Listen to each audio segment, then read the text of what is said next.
Welcome to the Predictive Playbook. I'm your host, John Ryan. I am pleased to have one of my good friends and a professional bettor, Kiev O'Neil, with me today to end out the week on a high note. And he can be found at oddsbreakers.com. And welcome to the show, Kiev. How was your week? Thanks, John. My week was fantastic, and we're doing some construction in the house. So if you hear anything going on, it's not me. I swear to God. And as you can see, there's some plastic up already. We're doing a new bathroom and things like new floors and stuff like that. But right now, it sounds it's going to be pretty quiet, I think. So in good shape. But no, just having a fantastic week. It's March Madness, man. It's my time of year. Oh, it is. I think you and I both agree on that. And as I've always said, it's almost like I should trademark the phrase that you are the only one I know that has a bigger passion for the Big Ten than I do. And that may sound like I'm bragging, but I mean it's fun talking with you about the Big Ten. And for those that don't know, I appear on his show as well, and it's just a great time. It's a passion, and it can be a frustrating one, but at the same time, I love it. And you do too. And it's always good talking little hoops or pigskin with you in the Big Ten. Yeah, absolutely. And speaking of, let's start with the. I guess let's start with the individual tournament futures bets here, and I'm pulling them up on at BetMGM, and here's college. That's the national championship, and why can't I find it, Kiev? Here. I don't know. BetMGM, come on, it's their fault, not yours. I mean, it was just there. Well, let's start. I guess we'll use this. We'll use for the NCAA tournament. You know what I think, and you already know what I think, is that it's not going to be Gonzaga that's going to win the crown, and it's not going to be Baylor that's going to win the crown. It's going to be one of these that I'm pointing at: Michigan, Illinois, Iowa, Ohio State. Oh, for sure. And Villanova. Those two teams don't even exist that you mentioned, right? That's I don't even know what conference they're in, to tell you the truth. No, I'm kidding. But what's interesting about these lines here, when I was looking at it earlier in the week, is that you have these guys right here, plus 275, 300, 400, and all of a sudden it jumps to plus 1100, 1400, 1400, 1600, and then all of a sudden Creighton's 20, and it just keeps going up. And while I'm thinking of it, one of our good friends and pals, Kyle Hunter, loves Loyola Chicago, and I think the three of us were talking about it actually, and that he got it at 50, plus 5,000. Now it's down to plus 4,000, and I still think they're a team that, if there was going to be a Cinderella make it to the Final Four, this might be the team. Do you agree with that or not? Well, I mean, from a efficiency rating, they are top 12 right now in most of the sites. I mean, Torvik, and I mean they're only besides Gonzaga, the only non-Power 5 school that's really ranked that high. So it's hard to not say that, really. I guess Houston is. They're not Power 5, but I don't. It's hard to predict Cinderellas, and what I will say is I think Loyola is a little bit overrated. And the reason that is because I don't think their conference is that good. And the Missouri Valley, I know it's not as good as it should have been. You got guys like Green from Northern Iowa that's been injured. You have Drake that's massively beat up right now, and Drake's been really good. But you have Drake. They beat Loyola straight up at home, and it was the second game, and they did get beat up pretty bad the first game. But if Loyola's not hitting, they can look pretty cold. So, I mean, I hate predicting Sweet 16 teams or Final Four teams from Group of 5 schools. I mean, if you want to get cute with a bracket, you can, but most likely it's not going to happen. Well, it's interesting you bring that up, because predicting the Sweet 16 is an exercise in futility, I think. After all, nobody, to my knowledge, has ever had a perfect bracket in any competition. And, it's the probabilities of having it right is astronomical. I think you have a better chance of winning the Powerball 3 times over than you do hitting all 34 games in the NCAA tournament. Yeah, and the Powerball is one of like 300 million at least now. is the ticket, and I did an expected value on the Powerball, and it doesn't pay itself off. The expected value is not higher until the Powerball actually reaches $2 billion. And the reason that is because when you get to a number of tickets sold, because it's getting higher up, you split the pot. So to be honest with you, and I did this a long time ago, probably like 4 or 5 years ago, I have an article on the oddsbreakers.com about the Powerball and the mathematics that go behind it. So saying that it's harder, you'll hit the Powerball much sooner than you'll fill out a perfect bracket. It's probably what people don't want to hear this time of year there, John. Well, that's true. Yeah. I mean, but we're going to keep trying. We're going to keep trying. And that's the fun part. It's fun to have egg on your face once in a while. When everybody and their brother who knows anything about basketball knows how hard it is to predict the Sweet 16, you kind of get a pass unless you have 8 of them wrong. Then that's kind of embarrassing. But it's just awesome that we're having the tournament. Last year, we were coming up on March 12th, the anniversary of the stoppage, and I remember that day as much as you do, and it's just so grateful that it's actually going to happen. We have this entertainment for not only us but everybody, the fans, and it's going to be really, really good. But back to the futures bets here, I do think Gonzaga is way overvalued at 275. I couldn't justify taking them. I can't come up with a good, sound, fundamental reason to take that Gonzaga, which is a very good team, at only those skinny odds. It just doesn't pay off. And what's funny is that's not even all that. It's off the price. It should be like 5 or 6 to 1. But I mean, they're going to be laying some massive juice until the Elite Eight at least. I mean, even let's just say if Gonzaga goes against a USC or if Gonzaga goes against like a Creighton, I mean, Gonzaga is still a 10-point favorite.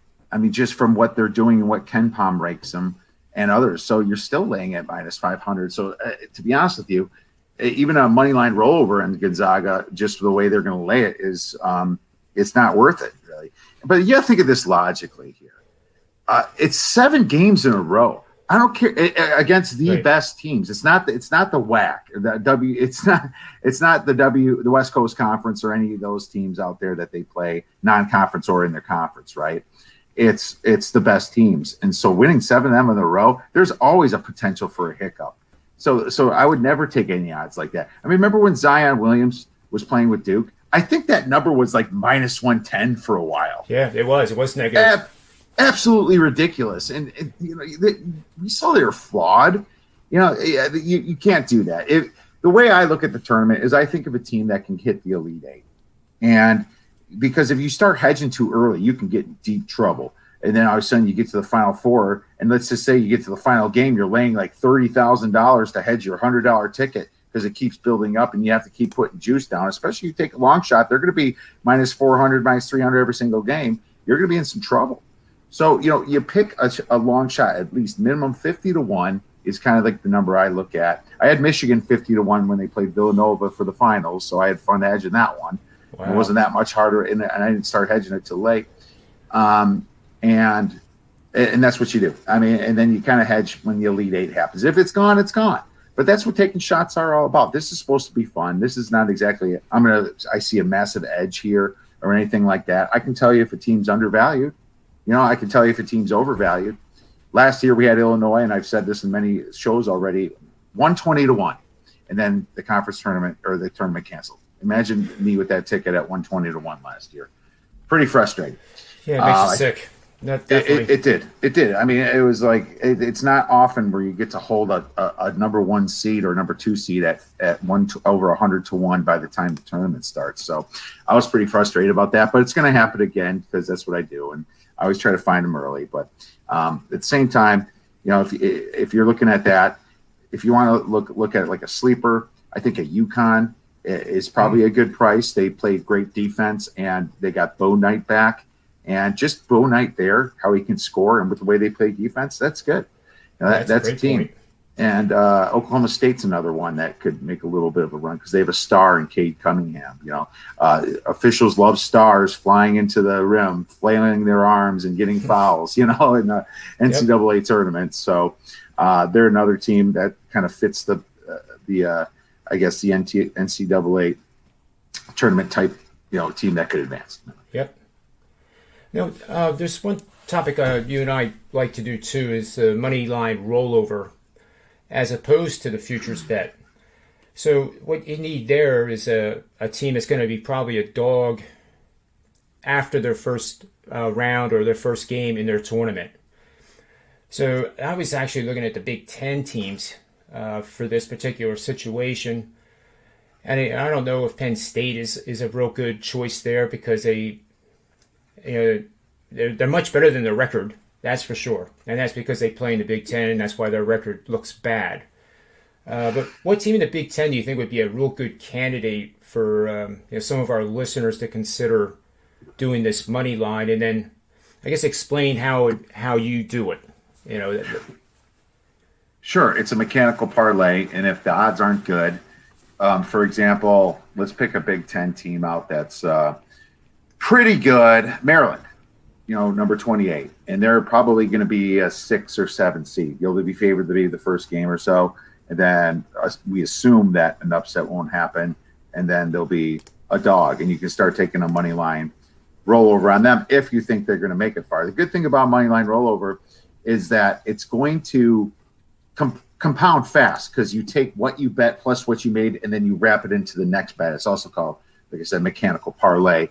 And you can stop, or let's just say I made a bunch of profit, but then Maryland runs into Baylor or Michigan or somebody. Yeah, then maybe you're like, okay, I'm only going to go for half. I'm going to keep some of my profit and do it like that. You have a lot of control. Whereas when you take a future bet, you're going into you're saying the Sweet 16, you're in the Elite 8. You're like, oh God, do I start hedging it now and start building up that, it's chopping away at what that is? Because if you hedge at minus 500, the next hedge has got to be at least minus 1,000. And the next hedge after that is got to be like minus 2,200. Right? It's so that's how that's how hard it is. But a team like Maryland, if you like them, I'm not saying I like them, but somebody in that mid, if they're not 50-1 or better, for me, I would rather do a money line. Yeah, it's good. I like doing that. I know some guys they start like say with $100. Team wins on the money line. Say they were plus 140. They then take 240 in the next round and use the money line. And then it builds to Yeah, but that assures that if you lose, you're gonna lose $100 if they don't win the whole thing or until you hedge it. Or you can do this. If you can just say, I'm going to take my money out of that plus 50%, so $150 in the Sweet 16, because maybe you're up to 500 by then or something, or the Elite 8 or something. Well, there's 2 games to the Sweet 16, so they're a favorite and they're a dog, so you're not quite there. The Elite 8 is where you would say, okay, I'm going to take pride. If you think a team's going to make the Elite 8, it's not a bad idea to take that. But if you don't think a team's going to make the Elite 8 because you're looking at that bracket, and you see somebody that's really good on their sector, don't even bother. Yeah, I agree. And with that said, it's going to be pretty hard to pick an underdog, even out of the Big Ten, that could go into the tournament as a 12 seed perhaps, that actually has the chance to be a dog all the way through. It's quite possible to have a 12 seed favored. The real price of that would be like 250 to 500 to 1, the real price, but they'll offer it at 100 to 1. They'll give you they'll rip you off on it, because if you're going to be a dog from the start, right. I mean that thing compounds really quick, that money line roll. You can simply do the math on that. Let's just assume that they're a plus 200 dog and plus 400, depends who they play, but if they're a 12 seed, they're going into someone pretty strong into the Sweet 16, maybe a 2 seed, right? Or something like that. So that's the way you got to do it. And I guess I don't think Indiana's going to make it. Maybe Rutgers is one of those. But Rutgers is just a poor shooting team, in my opinion, though. And they have a lot of talent there, though. So that's an interesting one. Look in your bracket and see how they match up. But Rutgers struggles in the Big Ten, but that's the Big Ten. Maybe they're facing a bunch of teams that aren't in the Big Ten and that side of the bracket, and that way they might have a clear road because you think the Big Ten's better than everybody. You can do the same argument with like an Oklahoma State in the Big 12. So think of it that way. Yeah, I agree 100%. Yeah, that's good stuff. I do have the odds here now, finally, for the Big Ten Conference tournament winner. So again, you have basically the market's telling you have 4 teams that have a chance to win it. Then you have basically a long shot already with Purdue, Wisconsin, Rutgers, Michigan State, Maryland, Minnesota, Indiana. And even Penn State last week, I was looking at the Ken Pom and Hasslemetrics, and if Penn State would have played then number 23 USC, they had them as a pick'em. Mm-hmm. So I think that tells you right there how deep the Big Ten Conference actually is, and there's probably never been this kind of disparity between other conferences in probably the last 10 years. So with that said, on my rankings, this is how I have the teams ranked in the Big Ten. Michigan and Illinois are tied at the top. Iowa is literally 0.2 of a point weaker. And I'm starting at an index where these two teams, Michigan and Illinois, are at 29. Right. So then Iowa's 0.2 lower than that. Then you drop down 4 more to 24 with Ohio State. Then Wisconsin is right behind. Then Purdue right behind. Maryland is at 20. And then Rutgers is also at 20. Indiana's at 20. Penn State's at 20. How do you like that? And it's not even a bias. I mean, it's just like Penn State is probably the best losing record team I've ever seen. They forget to play defense once in a while. But so does Iowa, Iowa's going to score a lot harder than Penn State. But yeah, it's Penn State's they're flawed too, but inside they got one big guy, Barrar, and if he gets in foul trouble, they can get in a lot of trouble. Yeah, that happens with Iowa with Garza. Obviously, the coaching style. If you get 2 quick fouls in the first half, obviously you got to take them out. Is that a Penn State shirt you have on there? No, it's actually an Adidas shirt. It's the new logo. But yeah, my daughter went to Pennsylvania. My daughter went to Penn State. I miss it. Yeah, it is Happy Valley, but. After all, there's a lot of stadiums I've been in, and there are some that are better than others. Like LSU Stadium is incredible. I've never been to Michigan, but obviously been to Penn State. But going to those tailgates, some of those venues are very special just for the food. So I don't want to get too much off track here because it's Friday and it's almost happy hour here in the East, and you're out west, so you got a little bit of ways to wait yet. But out of these, the Big Ten. Who would you bet on, or are you passing on the futures? Or I took Purdue already at 16-1. Now it dropped a bit, and I think that they're going to get the double bye, and that's the whole thing about it. Why is Ohio State at plus 350 if they have to play Illinois, and Purdue? All they have to do is beat Indiana at home when they're a 6-point favorite minimum here, and they're plus 1,000, and Ohio State's plus 350. That makes no sense. The double bye makes all the difference in the world here. Sure does. So this price makes no sense to me whatsoever. And Ohio State's a terrible value here. So I still think Purdue's good at 10-1 there. Anybody getting the double bye and you're getting double digits like that is fantastic. Don't bet Wisconsin. They're just so lethargic at times. And you can't have, in the tournament type situation, you can't have a team that has to be hot and cold. It's not built for that. And Wisconsin, they could upset someone, but they could drop the same game to a Northwestern. It's just bad. Minnesota's too injured to even really talk about. And I'm wondering if they're going to get Robbins back. Maybe if they get Robbins back, they make a little noise. But Kalsher's out till late March, so he's probably out for the season if that's the case. Rutgers is an interesting one that I would think of. 25-1 is weak though. You do better with a money line rollover on Rutgers. Yeah, I think you got some good value still at Purdue, just by the simple fact that they're ranked 23rd in the nation. And then Wisconsin is actually 25th, if you can believe that. But Wisconsin, as you know, Kiev, has played extraordinarily poor away from Wisconsin. And they've been playing poor at home lately, too. And lastly, Maryland at 50-1. I'll take that over Rutgers. Forget Rutgers there. Get Rutgers. Rutgers I'll take Maryland at 50-1. I don't even need the money line rollover with that one because they're getting won by. When I guess Rutgers was ranked as high as 11th, and right around Christmas, and I actually thought that they were coming together as a good ball handling team that wouldn't make mistakes, and as soon as I thought that, they kind of did the direct opposite the rest of the way. But I kind of like Illinois is my choice, but I also like the Purdue pick too. Illinois doesn't have that much value, but they play Ohio State tomorrow, as you said, and what I wish I could do, Kiev. This is back from my Wall Street days. It's called arbitrage. So we have Ohio State 350 and very rich. We have Purdue very cheap. So I wish I could bet and make money that this is going to go up to plus 700, and that Purdue's going to go down to 700, and make money on both ends. Yeah, yeah. If there was some way to do that, I would be a put happy option, like a put or a call option. Yep. Yeah. So. Yeah, you would buy if you thought it was going to 7, you'd buy the 7 calls. It would be beautiful. Well, it is going to 7, so it's going to go to 7 or 9. So I'll tell you that it'd be fun to do that. That's a great point. That price is wrong. So let's go to the games that you wanted to talk about, and one of them is I'm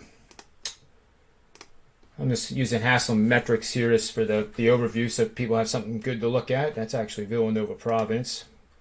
So here we go. Let's do Rutgers, Minnesota first. Sure. And obviously everyone can see the records. Rutgers 13-10, Minnesota 13-13. Obviously, COVID hit Rutgers harder than Minnesota because of the number of games played. And this is a very intriguing matchup. You can see the green arrows supporting Rutgers. You can see the one major one for Minnesota because they do play much, much better at home than they do on the road. And that's I think a misconception now in the Big Ten. And you know this better than anybody, Kiev, that to win on the road in the Big Ten is very difficult. But to consistently play, your efficiency metrics are much worse on the road than at home. That's where I draw the line on that whole concept that it's so hard to win on the road. Yes, it's hard to win on the road in any sport, any conference. But in the Big Ten, if you don't play well, you're going to get killed. And it doesn't matter whether it's home or away. That's true. I mean, and you've seen that because the reason that still shows green is because they beat Iowa, Michigan, Ohio State, and Purdue for the top 5 games at home. But if you said, what have you done for me lately? They lost to Illinois and they lost to Northwestern at home. So the last 2 home games were losses, but obviously Kauscher's been out and he's out for a longer, but Liam Robbins' injury, his high ankle sprain, I believe. I don't think he's going to be back here. And he's such a key guy for not only getting rebounds, but he's kind of a stretch 4 type position. If he was playing in the NBA, I guess, he's a center, but he's shooting threes, and so he's huge. Marcus Carr's had to carry this whole team without those 2 guys, And the other guys are just, good role players. They'll hit a baseline shot every once in a while or something, but it's not enough. And right now, this game's looking at, pick 'em-ish. I can't bet Minnesota. If Robbins is back, maybe. But right now, I think I like Rutgers up to 3, just because Rutgers is a little more desperate here. Rutgers isn't like a 100% I'm in the tournament type deal because, yes, they did beat Illinois, but their non-conference schedule against Syracuse hasn't proved that good. And, they've lost a lot of games. They're 13-10. So they're not a grand slam to get in. If they lose to Minnesota and they get bounced out of the first round of the Big Ten tournament, I'd be wondered. So I'm seeing a lot of motivation for Rutgers. And we remember Rutgers, going on the road and beating Indiana. Then they went on the road, whipped Northwestern, but, they should be able to do that. And they beat Maryland on the road early. So, they're capable of it. But the only way I can look is Rutgers here. Yeah, Haslam does a inconsistency and a momentum metric that I know both of us like. And scrolling down here to the bottom, home and away, we would expect a potential performance bump for the home team. And we already said that Minnesota has performed far better at home than they have away. To boot, they're facing a Rutgers team that has played their worst basketball of the year away. But I think you're right with the 7-footer. I think he's at least 7 foot, isn't he? Yeah, he's 7'1" or so. He's listed at 7, I think. And just to triple check here, let's go to Minnesota. Robbins is listed at 7'0". So there you go. He kind of tell me if I'm wrong with this. If he would put on 40 pounds, he's kind of like a younger version of Joel Embiid. And I only say that. I only say it because of the rebounding ability and the threes. You don't see a 7-footer shooting threes with the ease that he launches them. I mean, it's pretty impressive. It is very impressive, and I think he's going to be in the NBA because of it. And I've mentioned that before. That's what the NBA looks for: guys that can rebound because they're tall, guys that can run up and down the court, and guys that can shoot three. So that's literally what the NBA needs. It's not that rough and tough, Shaquille O'Neal, Charles Barkley. That's long gone. The NBA is all about speed, agility, taking big, massive steps to the basket. So Liam Robbins fits the bill. Yeah, I agree. He's longer than you know what. It's his wingspan's got to be over 7 feet. Yeah. So yeah, he's a guy to definitely watch in this matchup. So you like Rutgers in this matchup up to -3, and yep. I do agree with you on this. I like Rutgers too. I think they get it done. There's just too much at stake. For both teams, but Rutgers is 3 games over 500.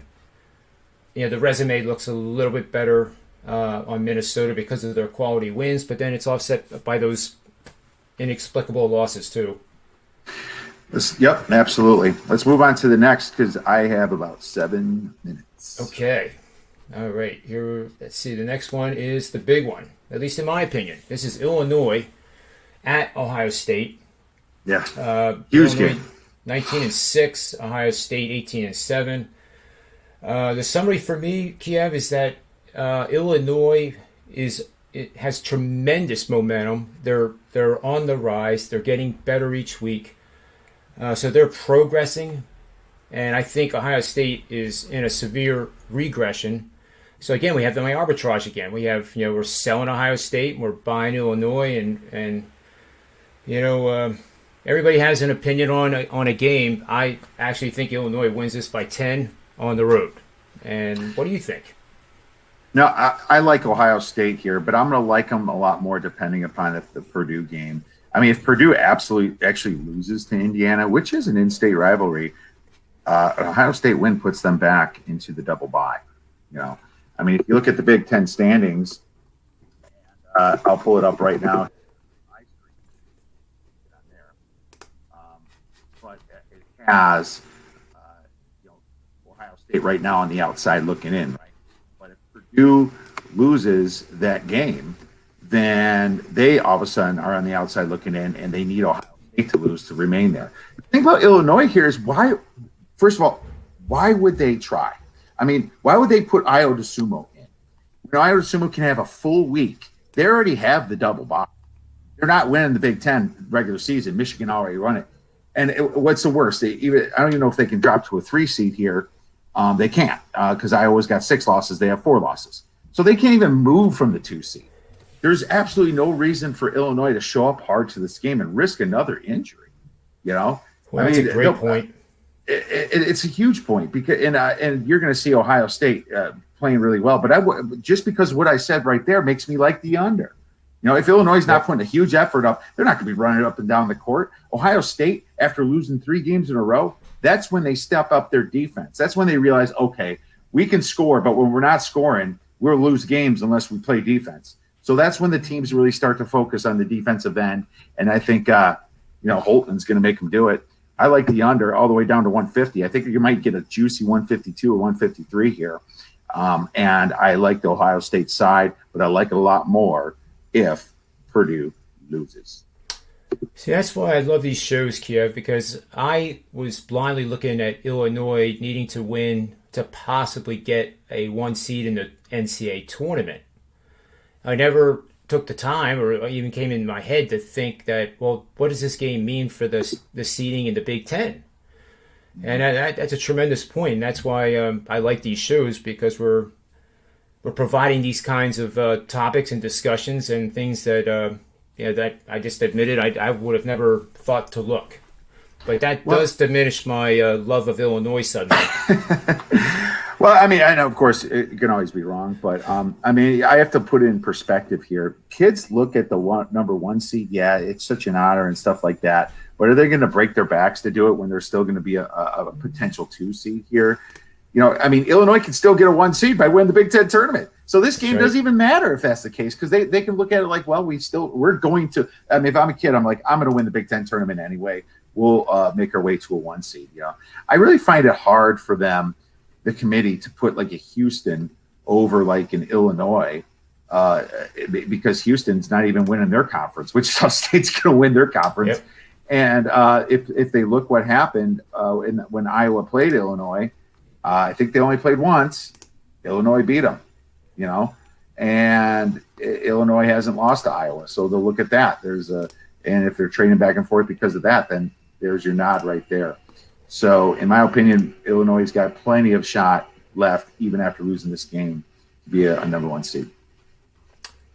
That's a great breakdown.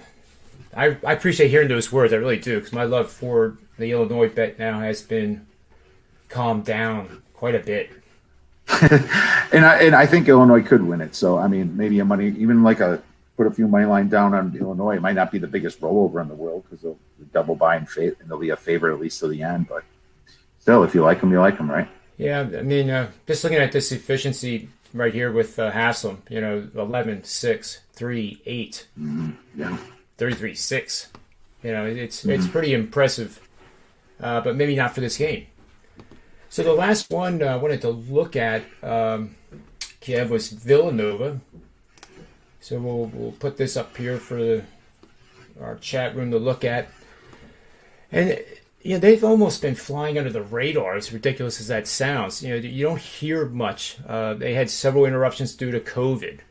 But in terms of their overall makeup, do you think this is a team, not necessarily winning the Big East, but do you think this is a Final Four team? Not that they lost Gillespie, their best player. I mean, to that MCL, that's such a sad thing that happened. I watched it and I was like, oh no. But the news came in that his MCL is torn and he's out for the season. Now, as far as this game, people are going to be looking to fade at Villanova because of it. But that's the wrong thing to do, because when that happens, the rest of the kids rally. And that's when you should be on the team.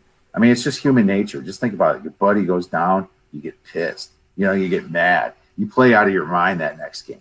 What keeps me a little bit off Villanova, though, this game, is that they do have a terrible road record. They're losing by double digits on the road. I mean, they have 1 win on the road or something? I thought 2, but you're probably right with 1.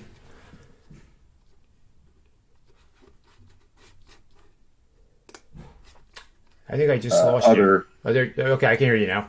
Go ahead. Okay, so Seton Hall is the only other team that they've won this year on the road. The rest was in 2020.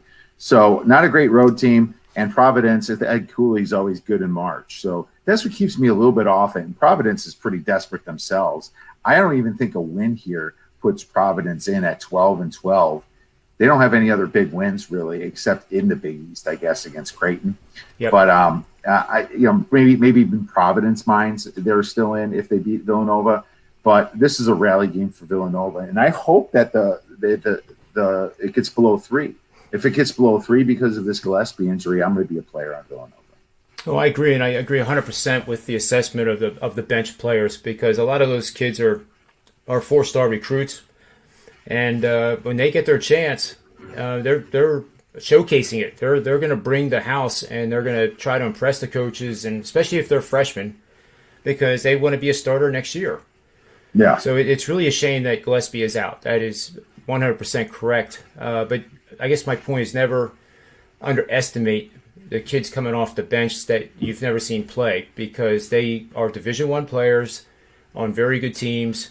And even Providence, I would say the same thing for a team like that. They're Division I caliber.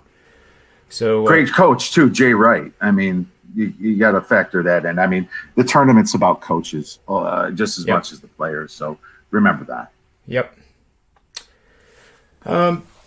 I think I don't have anything else, and I know you have to get going and get. I got to get my son weekend from the bus started stop. here. Yeah, but this is great. I really love having you on the show, and we'll start doing this back and forth. And thank you very much. Thank you. March Madness is fantastic. My favorite time of year. Where can the people in the chat room and the viewers of our show find you, and what do you have going on over there for them? Yeah, check us out at oddsbreakers.com. We always have free picks for you in multiple sports. And, just listen to the podcast a couple times. If you like it, you become a free subscriber to the site where we give out like a pick or two a week. It's all tracked on the site. And if you really like what you hear and want to donate to us and sponsor, because, having a website and podcast is expensive, we'll give you my plays when I make them, the premium plays. And whenever I make them, I send it out, and it sends to all of our premium subscribers. So, first give us a test and see what you think. Oh, that's awesome. Make sure you do that too, guys. I mean, I highly recommend and endorse it. I can sit here and say, no, take my picks. No, it's not. That's how it works. Professionals like us rely on other people to learn from, just like we did in that game with Illinois. I mean, that's a perfect point of the show. I've learned a lot from you in the past, and anybody that's thinks that they don't learn, that's someone you got to walk away from. Oh, I agree 100%. Well, I'll let you get going, Kiev, and for the Predictive Playbook, this is John Ryan. As always, may all the wins be yours. Take care. Thanks for having me on.